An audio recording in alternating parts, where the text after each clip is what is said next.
तुझी काय चूक आहे माहितीये?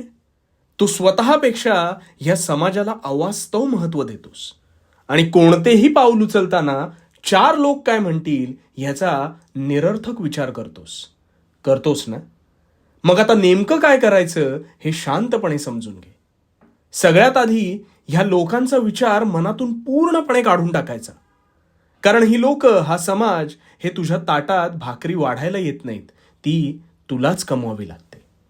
म्हणून कोणतेही काम करताना ते जर तुला पटत असेल, त्यातून जर तुला निरंतर आनंद मिळणार असेल, तर खुशाल ते स्वीकार.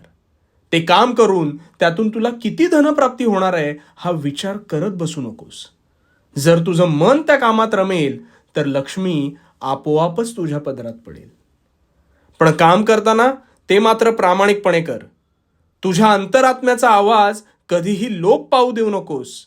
आणि मग बघ, तू निव्वळ प्रगतीपथावर संचार करशील. आणि भीती वाटली तर भिवू नकोस, कारण मी तुझ्या पाठीशी आहे. भिवू नकोस, मी तुझ्या पाठीशी आहे.